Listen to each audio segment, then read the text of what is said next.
13ஆம் தேதிக்கான guessing பார்க்கலாம் பாருங்கள். இந்த 30 77 ஏற்கனவே மேட்ச் ஆகிருக்குதா அப்படின்னு ஒரு முறை பார்த்துட்டு வந்துடலாம். பாருங்கள் 58 அது கீழே ஒரு 77. 58ன்னா ஃபுல் ஆப்போசிட் பண்ணி பாருங்கள் 03 அப்படின்னு வரும். அது கீழே பாருங்கள் 77. ஸோ அது கீழே வந்து இப்போ நமக்கு என்ன வந்திருக்குன்னா 61 அப்படின்னு வந்திருக்கு. ஒருவேளை இந்த 61 ஃபுல் ஆப்போசிட்டில் பிசியில் வருமா அப்படின்னு தெரியல. பாருங்கள், உங்களுக்கு 6 வந்துச்சுன்னா அதை மேட்ச் பண்ணி பாருங்கள். அது பாருங்கள், இங்குமே பாருங்கள் 58க்கு ஒரு 22.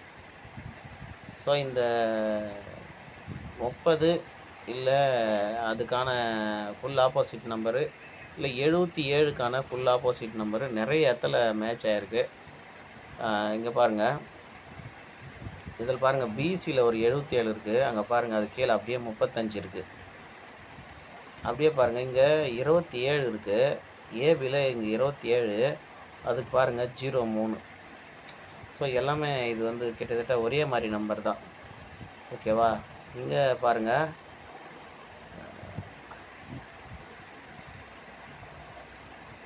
அந்த மாதிரி சில இடத்துல மேட்ச் பண்ணியிருக்கு, நான் மார்க் பண்ணியிருக்கேன். இனிமேல் சில இடத்துல இருக்கலாம். பாருங்கள் இப்போ 03க்கு பாருங்கள் கரெக்டாக 77. ஸோ இந்த 71 வருமா அப்படின்னா இப்போல்லாம் 2 டைம் தான் வருது. பாருங்கள் இங்கே பாருங்கள் 77க்கு ஒரு 08 கரெக்டாக மேட்ச் ஆகிருக்கு பாருங்கள். அதே மாதிரி ஏபியில் கூட பாருங்கள் 23 நமக்கு 73. ஓகேவா? 23க்கு இங்கே 73. இங்கே பாருங்கள் 57க்கு இந்த 75க்கு பாருங்களேன் நமக்கு 57 அப்படியே வருது.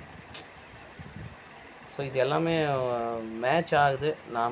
நாம் ஒரு ரூட்டில் எடுக்கிறோம், எல்லா ரூட்டுமே கரெக்டாக ஒர்க் அவுட் ஆக மாட்டேங்குது. அதுவும் இல்லாமல் இந்த 52 வரும்போதே நம்ம சொல்லிட்டோம், இந்த 52 வந்துச்சுன்னா அதனுடைய செட் நம்பர் என்னென்னவோ எல்லாமே வந்துடும் அப்படின்னு. அதில் பார்த்தீங்கன்னா 57 வந்துச்சு, திரும்பவுமே ஒரு 57 வந்துச்சு, அப்புறம் பாருங்கள் 70 அப்படின்னு வந்துச்சு. ரெண்டாவது எப்போவுமே வந்து 20 70 அப்படின்ற நம்பர் வந்துட்டால் அதை திரும்பவும் அப்படியே ஆப்போசிட்டாவோ இல்லை ஒரு நம்பர் ஆப்போசிட் பண்ணியோ இல்லை திருப்பி அடிப்பாங்க அப்படின்னு நிறைய இடத்துல நான் சொல்லியிருக்கேன். இந்த இடத்துல கூட 502 வரும்போது கூட அதை சொன்னேன். மறுநாள் அப்படியே 07 வந்தது. ஸோ இந்த மாதிரி வந்து என்ன சொல்கிறதுன்னா அந்த மாதிரி தான், அது அந்த மெத்தடில் தான் வருது. நம்ம ஒன்றும் சொல்கிறதுக்கு இல்லை. இந்த 730க்கு அப்புறம் நம்ம என்ன பண்ணிடுறோம்னா எந்த கெஸ்ஸிங்குமே எடுக்க தேவையில்லை. அப்படியே 70 ஃபுல் ஆப்போசிட் பண்ணி அதில் மொத்தம் வந்து 8 நம்பர் வரும். அது ஆல் போர்டு போட்டிருந்தாலே 2 போர்டு பாஸ் ஆகிட்ருக்கும். அவ்வளோதான், சிம்பிள். ஆனால் என்ன பண்ணுறது? சரி, இன்னொன்று வந்து நான்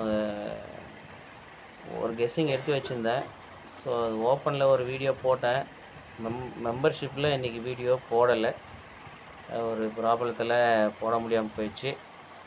அதில் என்ன எடுத்து வச்சுருந்தேன் அப்படின்னா அதை இப்போ நான் எங்களுக்கு சொல்லிடுறேன். ஏன்னா அது இன்றைக்கி வரல, அதாவது ரிசல்ட் அது வரல. இருந்தாலுமே அது நல்லா இருக்குது. இல்லை ஒரு 2 நாளைக்கு அதை வேணால் நீங்கள் ஃபாலோ பண்ணி பார்த்தீங்கன்னா நல்லாயிருக்கும். இதுதான் வந்து எடுத்து வச்சுருந்தேன். ஸோ ஆனால் அதில் 57 அப்படின்றது கெஸ் பண்ணேன். 547 அப்படின்னு கெஸ் பண்ணேன். 577ன்னு வந்திருக்கு. இதை நல்லா கவனிங்க. இங்கே பாருங்கள், இந்த 52க்கு ஏபி அப்படி 52 வந்துச்சு. சி போர்டு 9க்கு 4 வந்துச்சு. ஓகேவா? அடுத்து பாருங்கள், இந்த 25க்கு ஒரு நம்பர் ஆப்போசிட் பண்ணி 57 அப்படின்னு வருது. இந்த 9க்கு அப்படியே இங்கே 4ன்னு வருது. ஓகேவா? அதாவது இந்த 9 இருக்கிற இடத்துல 4 வருது. இந்த 52க்கு ஒரு 25 வருது. அப்புறம் பாருங்கள் கரெக்டாக அதே 4 நாள் கேப் விட்டு அதே நம்பர் பாருங்கள் 9க்கு மறுபடியும் இங்கே 4 அப்படின்னு வச்சுட்டா ஃபஸ்ட்டு இது டைரெக்டாக 52 அப்படின்னு வந்துச்சு. இப்போ இந்த 25 57ன்னு வந்துச்சு. ஒருவேளை இந்த 9க்கு 4 அப்படின்னு வந்துச்சுன்னா இந்த 57 ஒன்று டைரெக்டாக அப்படியே வந்துடணும், இந்த 52 மாதிரி. அப்படி இல்லைன்னா இதுலேருந்து ஒரு நம்பர் ஏதோ ஒரு ஆப்போசிட் பண்ணி வரணும் அப்படின்ற கெஸ்ஸிங் தான் எடுத்திருந்தேன். ஆனால் அந்த வீடியோ நான் போடலை, வேறு ஒரு ப்ராப்ளத்தில் அதை வீடியோ ரெடி பண்ணவே இல்லை, போடவும் இல்லை. அதோடு அப்படியே விட்டுட்டேன். என்ன பண்ணுறது அது அப்படின்னா, இப்போது இந்த 2 நம்பருமே கரெக்டாக வந்திருக்குது அப்படின்னா, இந்த இடத்துல வந்து ஒரு நம்பர் மிஸ் ஆயிடுச்சு. அதாவது இந்த 9க்கு 4 அப்படின்ற நம்பரு மிஸ் ஆயிடுச்சு. அப்போனா இந்த நம்பர் திரும்பவும் வரத்துக்கு வாய்ப்பு இருக்குது. அதாவது இந்த 75ஓட 4ன்ற நம்பர் வச்சு வரத்துக்கு வாய்ப்பு இருக்குது. அது வந்து நல்லா கவனிங்க. 524க்கு 529 அதுலேருந்து அப்படியே அந்த 92 அந்த பாக்ஸ் அப்படியே வந்துச்சு. எதுவுமே சேஞ்ச் ஆகலை. 529க்கு 925 அப்படியே வந்துச்சு. அப்புறம் வந்து இந்த 524க்கு ஒரு நம்பர் ஆப்போசிட் பண்ணி 457 அப்படின்னு வந்துச்சு. இந்த 925லிருந்து இப்போ நமக்கு ஒரே நம்பர் ஆப்போசிட் பண்ணி 2க்கு 7ன்னு வச்சு அப்படி வந்துச்சு. அப்போனா நமக்கு இந்த இடத்துல நல்லா கவனிங்க. இங்கே 2க்கு 7 வச்சு அந்த 45 அப்படியே வந்துச்சு. இப்போது அடுத்து நமக்கு எப்படி அந்த 457 பாக்ஸு திரும்பவும் இந்த மாதத்தில் வரணும். ஓகேவா? இந்த 457 பாக்ஸு திரும்பவும் இந்த மாதத்தில் வரலாம். அதை வேணால் நிறையா டிக்கெட்டு போடுறவங்க அதை வேணால் 457 பாக்ஸை திரும்பவும் ட்ரை பண்ணி பாருங்கள். வந்துச்சுன்னா லக். ஓகேவா? வரலாம். ஏன்னா இன்றைக்கே வந்து அந்த நம்பர் தான் நான் 547 அப்படின்னு தான் அதை எடுத்தேன். ஓகேவா? ஆனால் வரல. ஆனால் 57 ஏசி வந்துச்சு. ஆனால் திரும்ப 547 ஒரு வேளை வரலாம். அதை பார்த்துக்குங்க. ஓகேவா? பாக்ஸில் வரலாம், பார்த்துக்குங்க. ஓகே, இல்லைன்னா இது எந்த மெத்தடில் வந்திருக்குன்னு கரெக்டாக பார்த்து அதே மெத்தடில் நீங்கள் வேணால் இதை மேட்ச் பண்ணி டைரெக்டாக ஒரே நம்பரை கூட ப்ளே பண்ணுங்கள். ஓகேவா? சரி, இன்றைக்கி அதாவது இன்றைக்கி இல்லை 13ஆம் தேதிக்கான கெஸ்ஸிங் என்னன்னு பார்க்கலாம். ஓகேவா? பாருங்கள், 10 இங்கே 10 ஒரு நாள் விட்டு பாருங்கள். நமக்கு ஒரு நாள் விட்டு 30 அப்படின்னு வருது. திரும்பவும் ஒரு நாள் விட்டு இங்கே 95 வரலாம், இல்லை வரும் அப்படின்றது தான் நமக்கு ஒரு கெஸ்ஸிங். ஓகேவா? எப்பவுமே கெஸ்ஸிங் எடுத்துட்டா என்ன சொல்கிறாங்க நிறைய பேர், ரொம்ப லாஸுன்றாங்க.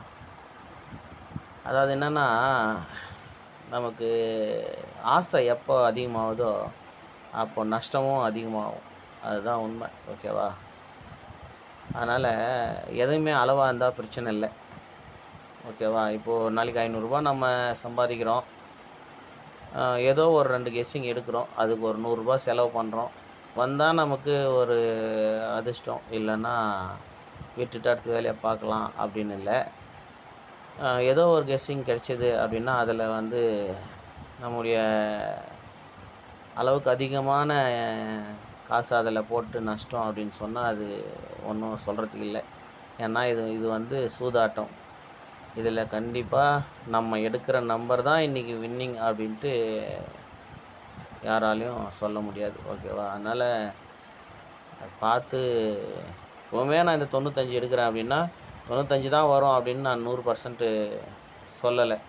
இந்த மாதிரி வந்திருக்கு, இப்படி வரலாம் அப்படின்னு தான் நான் சொல்கிறேனே தவிர வந்துடும் அப்படின்னெல்லாம் நான் சொல்லவே இல்லை. ஓகேவா? அதனால் வந்து BC 95 அப்படின்ற ஒரு நம்பரு எடுக்கிறேன். அதுக்கு என்ன வரும் அப்படின்னா, எப்போவுமே வந்து இந்த 89 அப்படின்ற நம்பர் கேமில் வந்தால் 59 அப்படின்ற நம்பரும் வரும். இப்போ நமக்கு 95 அப்படின்னு நம்பர் வந்துக்குது அப்படின்னா, அதில் இந்த 89 மேட்ச் பண்ணால் ஒருவேளை 895 அப்படின்னு வரலாம். ஓகேவா? 895 அப்படின்ற ஒரு நம்பர் வரலாம். பாருங்கள், 89க்குமே ஒரு சான்ஸ் இருக்குது. ஏன்னா இங்கே பாருங்கள், 57க்கு நமக்கு கரெக்டாக 89 தான் இறங்கியிருக்கு. ஏன்னா இந்த மாதிரி வருமா அப்படின்னா வரும். இருங்க பார்க்கலாம் எங்கே வந்திருக்கு அப்படின்னா, இங்கேயே வந்துச்சு நமக்கு. எதுக்கு நம்ம ரொம்ப தூரம் போய் தேடணும்? 17க்கு 10 கரெக்டாக BCயில் 17க்கு 10 வந்துச்சு. ஓகேவா? அந்த மாதிரி 57க்கு 89மே வரலாம். அதனால் 895 அப்படின்ற ஒரு நம்பரு மேட்ச் பண்ணலாம். அதோட இன்னொரு விஷயத்தையே சொல்லிடணும். புக்கிங் வந்து நான் நிறுத்திட்டேன். அதனால் என் நம்பருக்கு புக்கிங் யாரும் கான்டாக்ட் பண்ணாதீங்க. என்னென்னா, நாம் ஒன்று செய்யலான்னு நினச்சோம், ஒரு ஹெல்ப் பண்ணலாம் அப்படின்னு நினச்சோம். அது நமக்கு நம்ம ஆளுங்க ரொம்பவே ஹெல்ப் பண்ணிட்டாங்க. சரி ஏதோ ஒரு டைமு அப்படின்னு ஒரு சின்ன அமௌண்ட்டு கடன் கொடுத்தோம். அது அவங்க பெரிய பெரிய அமௌண்ட்டாகவே எடுத்துன்னு போய் நிறுத்திட்டாங்க. சரி நம்பிக்கையாக பேசுகிறாங்களே, நமக்கு பணம் கொடுத்துருவாங்க அப்படின்னு நானுமே கொஞ்சம் கேர்லெஸ்ஸாக கடன் விட்டுட்டேன். அது பார்த்தீங்கன்னா கிட்டத்தட்ட கம்பெனிக்கு நான் ஒரு அமௌண்ட் கொடுக்கணும். அது ஒரு பெரிய அமௌண்ட்டாகவே ஆயிடுச்சு. நானுமே அதில் ரொம்ப கஷ்டப்பட்டேன். கிட்டத்தட்ட ஒரு 50,000 ரூபாய்க்கு எனக்குமே லாஸ் ஆயிடுச்சு இந்த ஒரு 2 வாரம் புக்கிங்கில். ஆனால் நம்ம கொடுக்க வேண்டியவங்க யாருமே ரெஸ்பான்ஸ் பண்ணல. அதாவது என் நண்பன் ஒன்று சொல்லுவான், இந்த கிரிக்கெட்டில் பெட் கட்டுறது, இந்த ட்ரீம் 11 அந்த மாதிரி அதுலையுமே நான் கட்டுவேன். 2வது இதில் நம்பர் போடுவேன், கேஎல் கேமில். சொல்லுவான், உழைச்சி சம்பாதிக்கிறதுக்கு துப்பு இல்லாதவன் தான் இந்த வேலையெல்லாம் செய்வான், எந்த யோகியனும் இந்த வேலையை செய்ய மாட்டான்டா அப்படின்னு என்னை ஒரு மாதிரி கேவலமாக பேசுவான். அது இப்போ தான் நான் உண்மையிலே உணர்கிறேன், அவன் சொல்கிறது கரெக்டு தான் அப்படின்னு. சரி ஏதோ பேசி எந்த பிரயோஜனம் இல்லை. பாருங்கள், ஒரு கெஸ்ஸிங் எடுத்திருக்கேன், அப்போ ஏன் நீ வீடியோ போடுற அப்படின்னு நீங்கள் கேட்கலாம். என்ன பண்ணுறது, சரி நமக்கு தெரிஞ்சது 4 பேருக்கு யூஸ் ஆகணும் அப்படின்னு தான் ஐடியா பண்ணேன். அதே மாதிரி சில பேர் இந்த வின்னிங் அமௌண்ட் சரியாக தர்றதில்லை, என்ன பண்ணுறது, வேலை நேரத்தில் நம்ம நேரில் போய் எழுத முடியறதில்ல, அந்த மாதிரிலாம் சொல்லுவாங்க.